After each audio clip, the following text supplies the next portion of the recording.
Hello friends, life in an RV as a family of 7. How did we get here? What has been our experience so far? Let's talk about it today while we do some cleaning. I've got a long list of topics that I want to cover.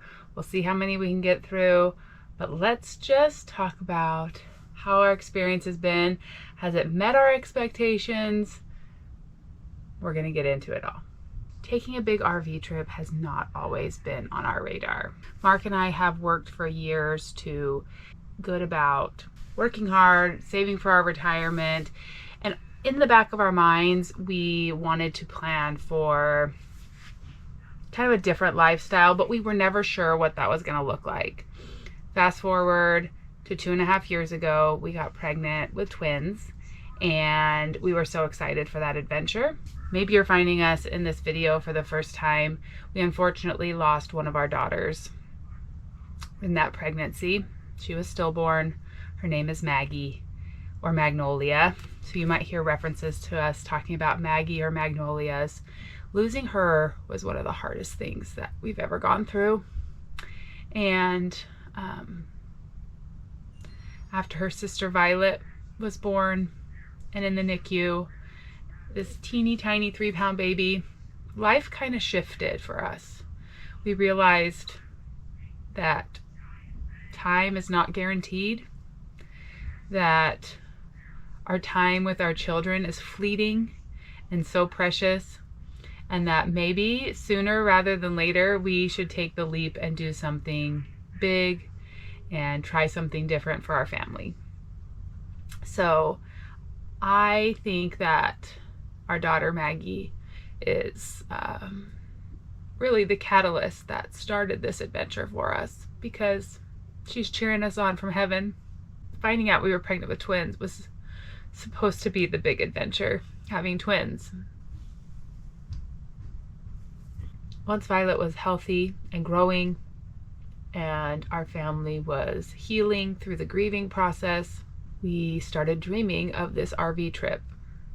And Mark, my husband, changing his job to come home and work with me on the YouTube channel and possibly work on his own YouTube channel that we started and abandoned because we just didn't have enough bandwidth to run 2 YouTube channels and have Mark with another full-time job.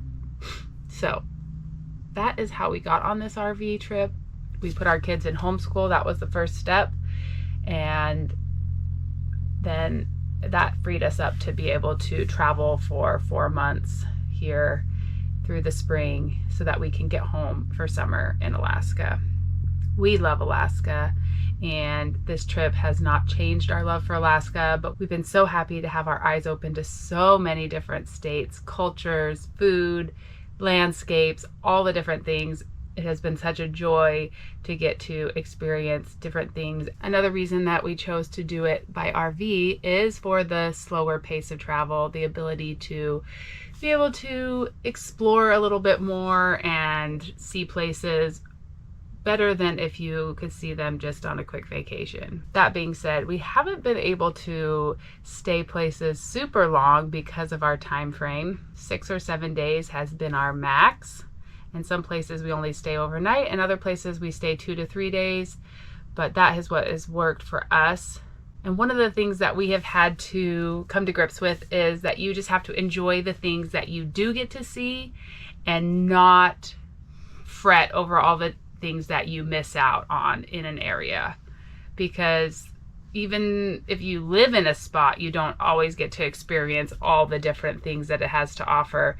And while we are on a sort of vacation on this trip, really we are just living on the road. We still work, we still do homeschool, we still go to church every Sunday, and so we don't have just endless amounts of time to explore and play.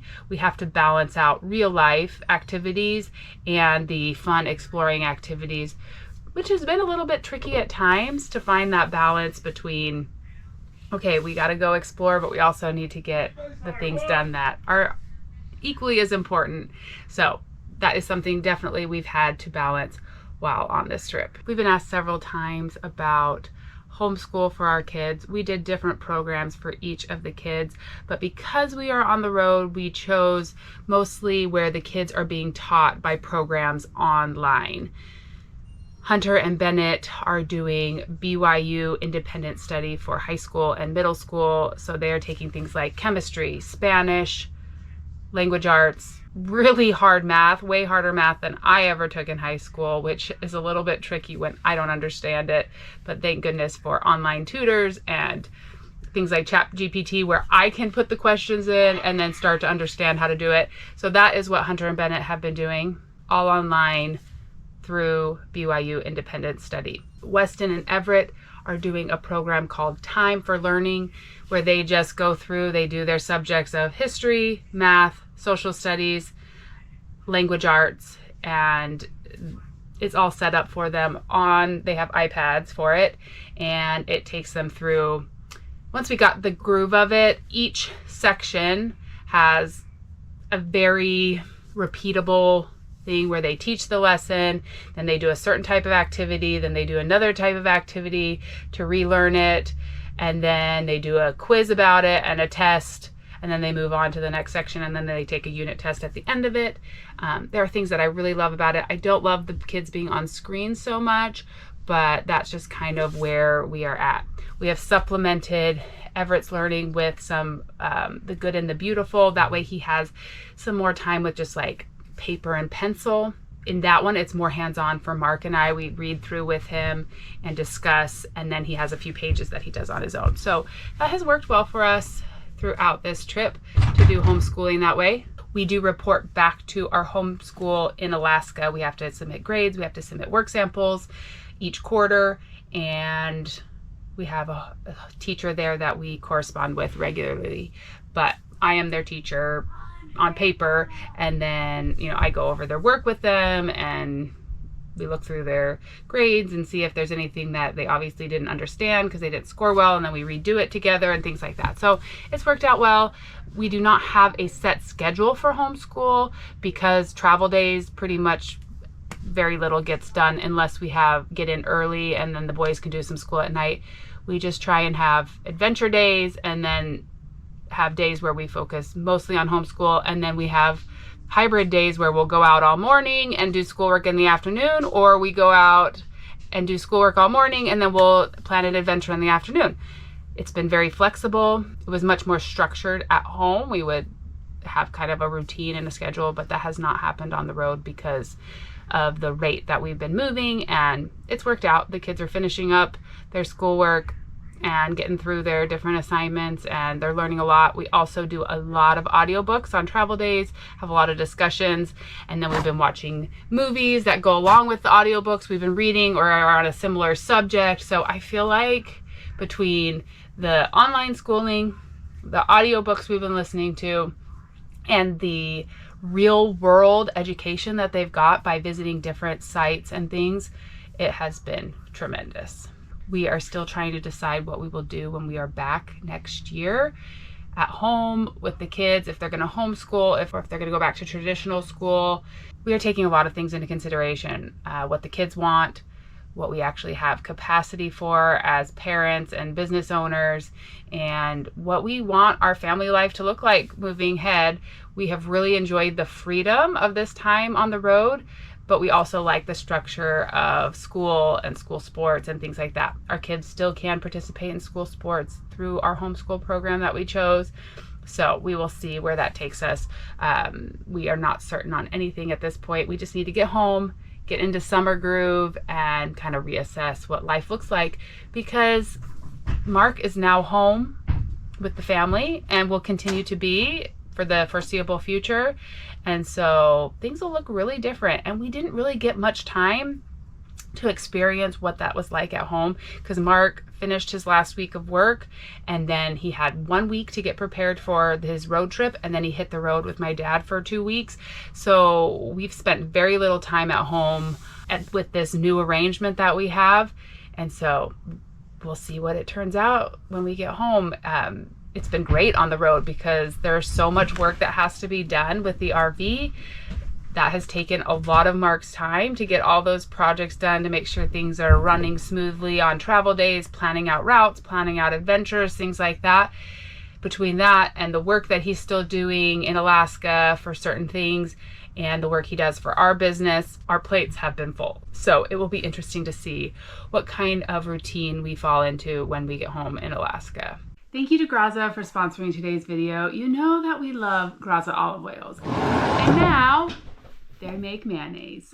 And in true Graza fashion, they didn't just make one mayonnaise. They made a traditional mayonnaise, a fancy mayo, and a garlic aioli. They're rich and creamy, they taste delicious, and only have the best quality ingredients, things like cage-free eggs and their olive oil. This trio is perfect for dips, burgers, sandwiches, salads, anything in your life that needs a mayo upgrade. It's really good. Very creamy and delicious. That's great. I have another one. Yeah. Graza mayo and aioli are only available in store. I found it at many different stores across the country as we've been on our RV trip. Kroger stores, Fred Meyer stores, and many other places. Or you can use this QR code here on the screen and go to their handy dandy store locator on their website that will help you find your Graza mayo. A tuna fish sandwich. Oh, thank you. You're welcome. Okay, I'm hiding out here in the bathroom because there's a lot going on out in the RV. We have been asked several times, is this trip everything we expected it to be? And the truth of it is, it has been everything we expected, so much more, had all the ups and downs that we expected.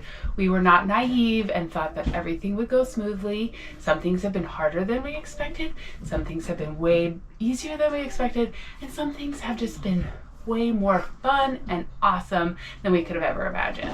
Some of the things that come to mind off the top of my head are, first, problems with the RV. And this is a brand new RV. We chose to go new rather than used, hoping to minimize the things that would go wrong with the RV. But that being said, all RVs have quirks, and we knew that coming into this. My parents have had travel trailers and RVs in the past, and we know that something's always kind of breaking or needs a little bit of tweaking. You thinking about your house going down the road, bumping, moving, you just know that it's not going to be perfect, that you're constantly going to be having to do little fixes and problem solve through things. And that has been the case. Do we love this RV? Yes, it has been perfect for our family. The spaces, the different areas have been so great. I do have a full RV tour here on the channel if you want to kind of see how we have it all set up. But does that mean that things aren't going to break? We had problems with the shower at the beginning. Mark had to problem solve through that. Once we got that fixed, the shower has been wonderful. We had some issues with the refrigerator. Again, user error often comes into play. We were tightening it down too much and creating a gap at the bottom of the freezer, and that was causing it to thaw while we were moving. We also updated and got a second battery for travel days. That has helped keep the refrigerator and the freezer working. So problem solving is the key if you're going to live in an RV.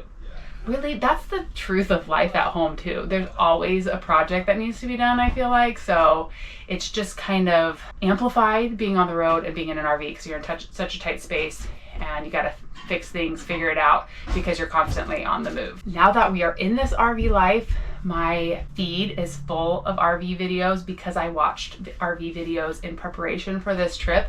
And so I see people giving tours of RVs all the time on my social media feeds now. And really, this RV that we chose, this is the Sprinter Quad Bunk by Keystone. It has some numbers, I'll put them here on the screen.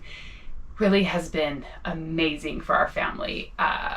We almost got the smaller version of this same RV, and we were just reflecting. We pulled up the blueprints of that a couple days ago because, like, what were we gonna try and fit our whole family into? It would not have worked as well. This one, the upgrades were a second bathroom, bigger master bedroom, a bigger kitchen area, the pantry. That has been the hugest thing for our family because we don't like to eat out very much. So having a pantry that fits all of our Costco hauls and the bigger refrigerator have been lifesavers for us. So as I have seen other videos of tours of RVs, I have not seen a single one that would fit our family the way this one does. The bunk room is giant. The kids each have their own space. They have enough room to put their clothes away. They have enough room for their fishing gear. We have enough room for all the layers of clothing that we've needed through this trip. As it's been cold and hot, we have room for our camping gear and our paddle boards. So this has been the great RV for our family. We have no regrets about it. For me, I love that it's a smaller space. It's easier to gather everybody together. You don't have to go all over the house to find everybody. It's easier to just like hang out and do activities together. It's easier to clean and keep tidy. That is one thing. Everything has to have a space when you have an RV. If you bring something new in, it immediately needs to have a home, or it just becomes a burden and a problem. So that sometimes means you have to get rid of something, or you just gotta like carve out space for it. And once you do, it fits into the flow of things. But you can't just not give something a home, because it will always be in the way if you don't give it a home. Now on the flip side, things that have been a little bit harder than we expected was the amount of energy it would take to plan out our travel days. Mark has to do a lot of investigating, making sure the roads that we're going to be on are going to be fit for the RV, because it is 42 feet long plus the truck. You could get stuck really easily in a spot. You also have to worry about like dips in things, because you'll drag the back of your RV.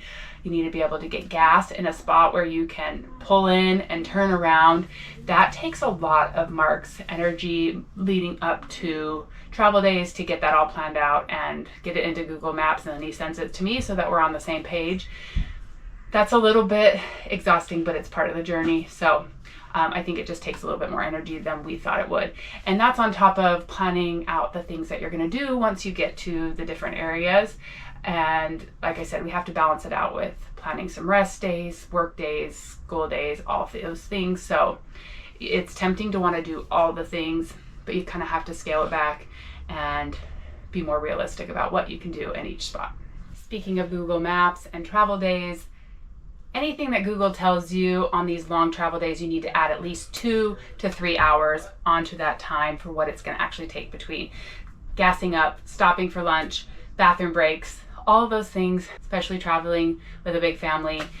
It's not going to be accurate. And that's not even to add in if there's accidents, traffic, time of day that you're traveling, lane closures, all of those things. You just know, you take whatever Google Maps tells you and then add 2 to 4 hours on the end of it. That's going to be your travel day. So we try and get early starts to travel days most days so that we don't get in too late. We do not like traveling in the dark.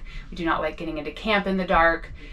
But we also try and do things to help ourselves out. Everybody has jobs on travel days. We try and start packing up the night before, or we always start packing up the night before to minimize what we have to do on travel days. But Google Maps is a liar, especially when you're doing long travels. And we knew that from the beginning, but it's just been shown to us time after time that you gotta know that you gotta add a bunch more time onto that. And so travel days can be exhausting. They can be mentally draining.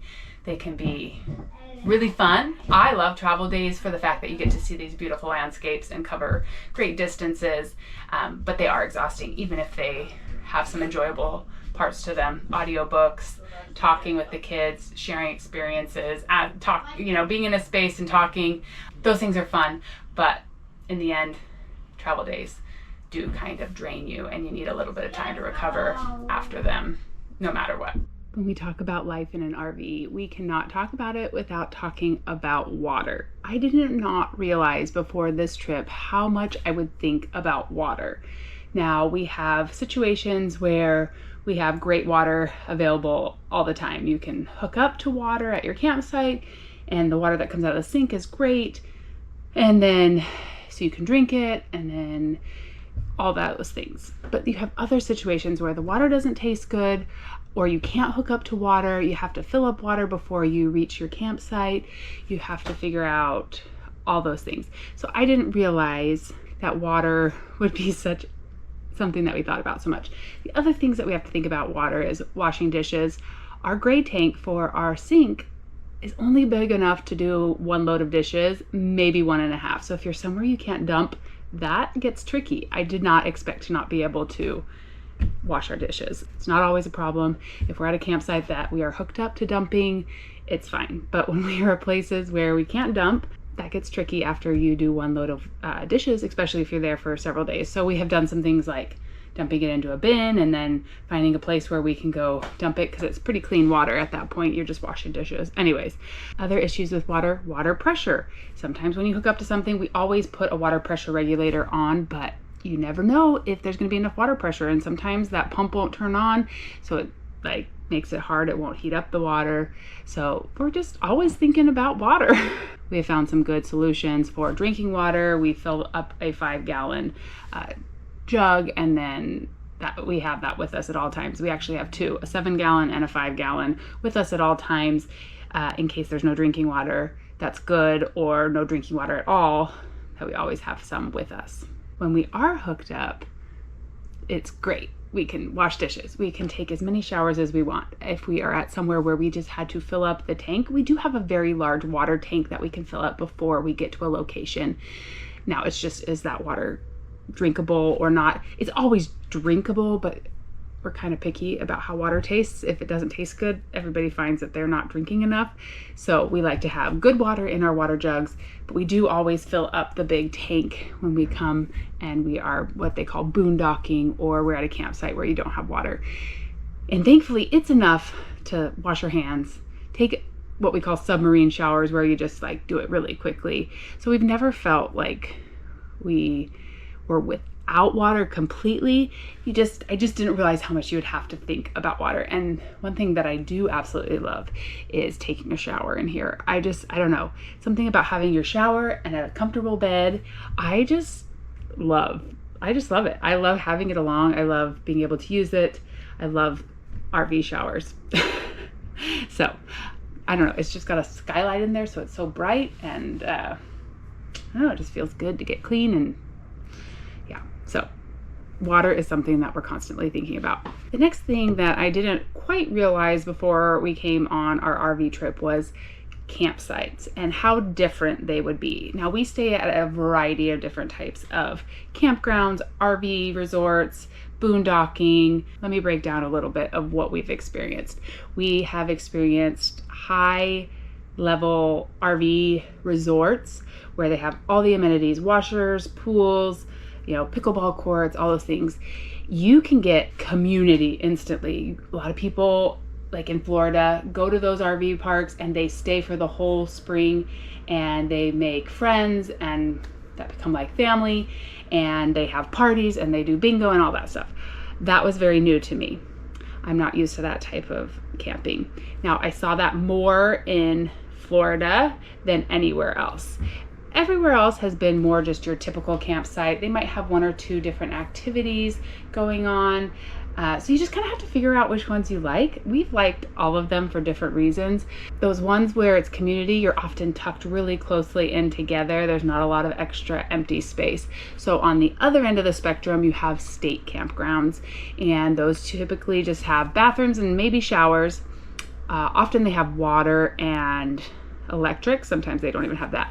A lot cheaper, like $15, $20 a night, whereas those higher end ones can be anywhere like $100 a night, $200 a night. It just really varies, especially by location. When we stayed in the Keys, it was way more expensive because you're in the Keys. We have really, really enjoyed state campgrounds. It's a little bit more space, a little bit more remote, really, really nice. Not as many amenities, but we really like those. Then you have things like Boondockers Welcome and Harvest Host, where you're staying in somebody's yard or extra property, and those vary greatly on whether you have power, sewer, and water. But we have really enjoyed staying at different Harvest Hosts because you get to just experience different vibe of the area rather than being at a campground. And then you have everything in between. Really, you just never know until you get to a place exactly what it's gonna feel like there, what the vibe is gonna be, what the surrounding area is gonna be like. So you just kind of have to do your best research, find ones that, don't break your budget, and then find a campground. And we have enjoyed all ends of the spectrum, but we tend to enjoy the ones that are a little bit more remote. They tend to have less amenities, but give you a little bit more space to roam and stretch out. So All of them have been useful, and they come in handy at different times in a trip. You can't go to too many back to back that don't have the hookups, because you need to refill on water, you need to dump. Otherwise, you're looking for places to dump along the way, and sometimes that can be tricky. Just depending on where you're at. In Alaska, that's very common to have dumps at gas stations, grocery stores, things like that. Down here, I find that they're a little bit more spread out because a lot of the campgrounds already have the septic installed. Now, when it comes to the timeline that we chose, our family came February and we're going home. We'd hope to be home June 1st. Now, those are the parameters we set out. If we really wanted to, we could keep going, but Alaska in the summer has just so many things. We just want to keep this adventure going. But back home in Alaska, we plan to use the RV some, camping some, you know, all the options once we get home. But we just really felt like between kids camps and things like that, we should get home for the summer. That being said, I have had this constant feeling of there never being enough time. There's just always more that you can do, more that you can see, places that, oh, you wish you could just stay a bit longer and see a few more things or enjoy a few more things. But then there's also this like excitement and moving on to the next location so you can experience something different. And I've talked to several people along the way, and one in particular has been doing this RVing full-time for 5 years. And she said, I still feel the exact same way after doing it for 5 years. She's like, we've never made it to Arches. We've never made it to Canyonlands. We've never made it. She listed all these things. There's always more to do. Even in our home state, there's always more to do. I've always felt that. So it's just a balance between feeling like you did enough and that you enjoyed the time that you were in a place, and then not focusing on all the things that you couldn't do. Planning takes a lot of energy as well. Finding the things to do around a new place that you've never been before can be kind of overwhelming at times. So we've had to just kind of deal with that as we go, figure out one or two things that we know would be really good for our family, and then you just kind of have to move on. We realized that these chairs are starting to, some of the screws are coming out, and we were sweeping and we had a bolt on the floor. We're like, what is that? Everett's helping us out, and he is tightening all the bolts here on these chairs.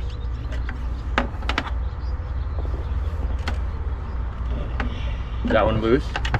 Yeah. This is the kind of thing we have to do at home every 5 to 6 months, and so probably not that much different here on the road when things are all shaking around. Okay, Everett, so here are the three. When you're done with them, put them back over there, and then we'll know that the ones that are tightened are over there, okay? Everett was kind of melting in the sun out here, so he moved to a shaded workspace. Smart kid. Okay, and these ones looking good? Yeah, that seems pretty solid. We put this plastic cover in Florida on this for Violet, and it's lasted pretty good. It's safe. This is the chair she uses. But hey, Everett. Everett, so these are all done and tightened up? Awesome. Thanks, man. That helps a lot.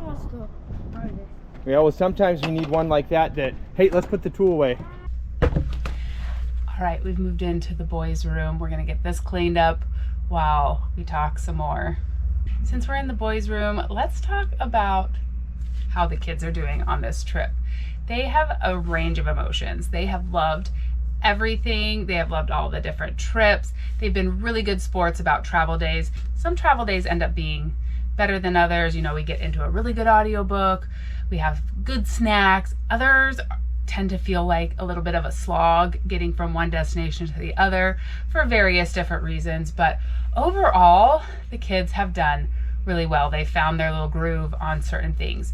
They do miss some friends. They do miss a little bit of the routine. Sometimes this room starts to feel a little bit full when it comes to like laundry, and you know, certain kids like to keep things cleaner and tidier than other kids. So it just kind of, you know, those kind of things, those happen at home too. But overall, I have to say my kids have acclimated to this life on the road really, really well. Especially knowing that we're going home. We didn't sell our home and things like that, and knowing that they can go back to their sports and things like that for the next school year. They've been happy just to be on this adventure and figure out things along the way.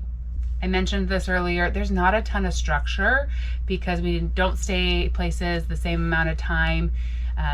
Each area that we're at has different things that we want to go do, and some are more interested in that area than the others. But overall, we've just really flowed and rolled with things, and this room has worked out really well for them. They're all going to bed at night. We do have some routines, things such as reading our scriptures together every night, having family prayer, having family meals together. That keeps my kids grounded. Like, that is like what we do at home. We have meals together. They help cook, they help clean. So I think making sure that we've had those type of routines in place has helped them along the way. Not everything is different.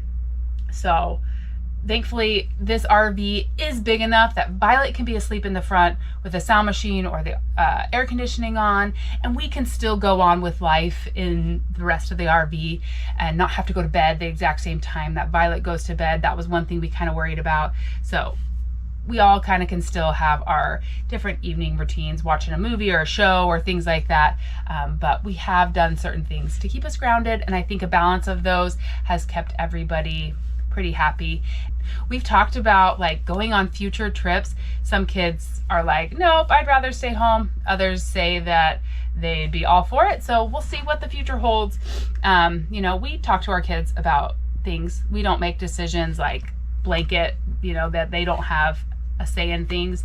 We listen to them. We talk with them about emotions they're having. And so I think we've had a pretty healthy relationship with this trip. And really, I don't feel like anybody's just like dying that they're on top of everybody. Thankfully, we have enough space and we love to be outside. So if you're just feeling like cramped, you just head outside and go on a little adventure, and there's always something else to do to kind of feel like you have more space. So all of those things combined, everybody seems to be doing really well. Now, Mark on this adventure, he is also doing well, not working his full-time job that he's worked for the last 20 years. He just has switched his focus to taking care of the RV, getting things done around here, helping with the business, planning all the things. And sometimes he gets a little tired and overwhelmed, but overall it's been a wonderful transition for him. We just jumped right into this and have been having a great adventure. We just lay in bed and pinch ourselves wow, we're really doing this. So that's been good. For me, taking the business on the road, I knew it would be a little bit tricky. I'm filming a ton of videos, as you've seen. Sometimes it's easier to just keep filming what's happening rather than to take too many days off, because then you kind of get out of flow. I never told myself before the trip, you have to do this many videos a week. I've just filmed when I felt like there's something to film as part of the journey, and it has turned into filming more than I ever imagined. But I think our viewers are liking it, that we're sharing so much of the journey, and I think we will also be really glad that we have all these videos to look back on this adventure RVing across the United States. So yes, I have filmed way more than I thought I would, which gets a little bit tricky because I don't have a space to just go and work and be away from everybody. I thought that there would be more times where I would go to a coffee shop and work, or go do laundry and work. That has happened a few times, but really I just end up working after the kids go to bed or for a couple minutes while they're out doing school or things like that. That has been a little bit tricky, keeping on top of all the videos, but we're finding ways to make it work. And it wouldn't be right if I didn't include Violet in this conversation about how everybody's doing. Violet is 2.5. I think at this point, she thinks we just live in an RV all the time and that everybody is going to be around all the time. The few times where we haven't been together, she gets a little bit worried that dad's gone or the brothers are gone. She just loves having everybody around all the time and is just thriving. She is talking a ton. She loves helping cook and clean and read books. We made sure to bring a lot of books, and we have found a lot of books along the way at little libraries. We kind of switch out books along the way to keep it interesting. She's got her little toys that we make sure she has, and then she's got some KiwiCo toys along the way that have been amazing, her little popper and things like that. She is doing really, really well, and we're just so happy that we have her along on the journey, huh? Do you like living in the RV? Is it fun to go on adventures? Yeah. Yeah, we like it, huh? Did you just get up from a nap? Do you feel better? Yeah. Good. I know. Go swim. You want to go swim now? Yes. Okay, we're going to go in just a few minutes. Okay. Okay. Thanks for coming to say hello. The blanket on top. There is a blanket on top. That's blanket. That's Bennett's blankie. Do you have a blankie? I Did you put your shoes on? do. Yeah. Good job. As for travel days with Violet, I was a little bit worried that it would be tricky, and sometimes it is, but we have a good routine. We try and start pretty early in the morning. She plays with toys, kind of messes around with her brothers, whatever they're, doing in the back. They talk with her, sing with her, play with her, all that thing. We stop for lunch. She takes a nap. And then I do have a few shows that I have downloaded on a old phone of mine. That has worked out. And then, between a few stops, letting her run around, she does really well. So, been very happy about that. She has a blanket that she likes to have in the car and keep. So, we have little things that have worked out, keeping her happy on the road. So getting mail along the way was something that I didn't know how it would work out. And it has been kind of hit or miss. If you stay places long enough and they have some sort of clubhouse or office, you can usually get things delivered, especially by like Amazon, because they can tell you the date that things are going to get purchased. You have to play some games in your mind, like, okay, maybe 3 stops out we'll be able to get something delivered if it's not giving you like an exact date. And so you kind of have to plan ahead, places where you like maybe have family or things like that to get your packages. So that's a little bit tricky, but has been easier than I thought it was in many cases to get things delivered. You just have to make sure you really want it, first of all, and 2, you've just planned ahead a little bit and have it delivered to a place where it can be waiting for you. I have had one package that came after we left and there was just really nothing I could do about it. So I had to just move on and not worry about it and just reordered what I had ordered. The weather on our trip down here in the RV across the south has been all over the place. I think in my mind, I thought it was gonna be a little bit warmer and a little bit more steady, but that being said, it has not really been anything different than we are used to. Honestly, it has felt like summer in Alaska. And why I say that is summertime in Alaska, one day it could be freezing and raining, the next day it's like warm and sunny and hot, and sometimes it even snows and things like that. So we're used to that type of weather that can be all up and down, and we just brought layers, we brought raincoats so that we could be dressed and ready for any of that. But I did think it was going to be a little bit warmer at times. And then other times it's been way hotter than I thought it was going to be, up in the hundreds. And that was usually at places where it was warmer than they thought it would be that in the spring, or abnormally warm as well. So we've had all the weather. Now you've probably seen we did have to work around some cold weather where you're afraid that your RV is going to freeze up. You can't be traveling during the day if it's too cold, because the undercarriage of your RV will freeze as you're driving. So we've had to deal with that a little bit. Mostly we've been able to get around it by traveling when the sun is shining, making sure we use the heaters at night, things like that, and we've been able to work through it. Let's quickly go through a few things that I would not be able to be on this trip without. First of all, the Blackstone outside to be able to cook outdoors. Lifesaver. We do use the stove, we use the Instant Pot, that's another thing. I do wish that I had an air fryer on this trip, but I just have not found one that's like the right size. I'm not sure if I have enough space for it, but that is the thing that I have missed on the trip, is having an air fryer. Love the Instant Pot, love using the stove and the oven, but prefer to cook outside on the Blackstone. Having our wagon along to do laundry has been so helpful. I just can't imagine having to do it without having a wagon to haul 7 people's clothes back and forth to laundry facilities. Another thing I didn't realize how much we would use on the trip is a little cooler like this on travel days. Fill it full of drinks, our lunch, things like that. Very, very helpful. I actually wish that we had 2, one for each car. While it's not ideal, we do have 2 vehicles, one to haul a lot of the family and some extra gear, and then the truck to pull the trailer. We don't all fit in the truck, and so we had to kind of make that compromise. I think we could get by with maybe a smaller van, but because we like having bikes and scooters and one wheels along, having the big van has been really, really helpful, and so I'm glad that we did bring that along.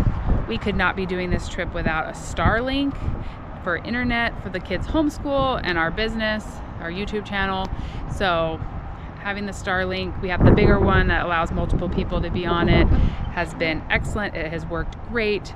We could not be on this trip without it. Even though we did have a bad experience with some bikes getting stolen, having the kids' bikes has been wonderful. I really, really wish that I had a bike along, but it does add an element of having to keep track of it, keep it safe, things like that. So that's kind of one that's a toss-up, but with such active kids, having bikes has been such a blessing, and we have enjoyed any time that we have gotten to do bike riding. Having good bedding, we have these Betty's beds that zip up, has been great for the RV. Just keeps things nice and tidy. I just can't imagine having regular bedding where the blankets are always falling off and things like that. We use them at home. We've used them at home for a really long time, so we knew we would like them, but they've just worked great in the RV.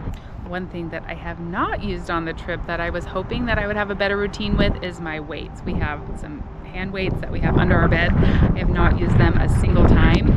I just thought that I would have a little bit more free time to like get up and have a routine of exercising. Mark thought he would have time for that too, but we usually just get up, breakfast, and then like we've got stuff to do. We've got school, we've got excursions, and so we thought that we would get a routine of exercising, but we're kind of realizing that that's just not going to happen until we get home. So I regret bringing those heavy weights and having them under our bed, but you know, best intentions don't always go like you think they're going to go. So overall, this trip has been wonderful. Like I said in the beginning, it has exceeded our expectations in many ways. It has surprised us in some other ways, but we really have enjoyed it. It's had its ups, it's had its downs, but that is life. If you think that it's gonna be just all sunshine and roses, you'll be really disappointed. But the like trajectory, even though it's kind of had some up and downs, the trajectory has been just like such a positive experience, and we're just grateful that we took this leap and we're able to make this trip happen. Now, things like gas prices going through the roof and being, you know, like an 80% increase from what we thought it was going to be, we couldn't have predicted those kind of things. You know, we knew that weather along the way could turn bad, and we knew we would just have to address it as we got to those locations. There was no need to worry about any of those things ahead of time, and we've just kind of adjusted and kept going. And really the feeling that we have overall is really good. Now, there's been days where we feel a little worn out and under the weather a little bit, and we just make sure that we're like, hey, I'm not feeling so good, like I'm feeling like run down from this trip, and we just give ourselves a little time to breathe. Whoever's not feeling it, just like give them a little bit of grace and let them recharge a little bit more. And then we've just been able to keep going. I think having everybody involved in packing, cleaning, cooking, getting everything going is such a blessing. The kids, I hope, will have amazing memories of this trip. I know that I will treasure this time that we've had all together. I love this RV. I love the feeling that you arrive at a spot and within an hour you're all set up and it feels like home. You're not unpacking things. Now, we do have to clean out the car. It's always a mess on the end of travel days, no matter what we do. We've got, you know, 5 kids. They make messes, so we got cleaning to do and things like that. But overall, like, I just didn't realize how much I would love the feeling of it just being like home. I feel at home in this RV, and I'm really grateful that I have felt at home along the way, because, you know, we could have been really homesick the whole time. Instead, we've embraced it and just really love this adventure, and can't wait to see what the rest of the trip has in store for us, because it's been a great ride. This worked out nicely. We got a nice clean RV, and you didn't just have to sit and watch me talk. We got to clean along the way, so I'd say that's a win-win. Feels so good in here when we give it a good scrub. My husband and I celebrated our 19-year anniversary on this trip. I also turned 40. We didn't know we'd be on an RV adventure. We knew we wanted something different at some point down the line, but we're so grateful to be here. As we look back, there are so many decisions and things that happened throughout the years that led us to this point. We're really grateful that we felt the nudge to do it and that we had the courage to take the leap and have our family on this adventure, because there have been so many awesome things that have come out of it, and we're just really grateful to have our YouTube community along. If you're new here, we hope that you'll go back and watch some of the videos just to kind of see what this adventure is all about. We have our home in Alaska still, in case you're wondering that. So when we go home, we're not just going to live in an RV. We still have our home. We have renters in it. They are watching over things. And then my parents will be back for the summer. So we have a lot of things to look forward to at home, just like we had so much to look forward to on this RV trip. But we're so grateful for each and every one of you. Thanks for being here. We love you. We'll see you again real soon for more of This Alaska Life, Life on the Road.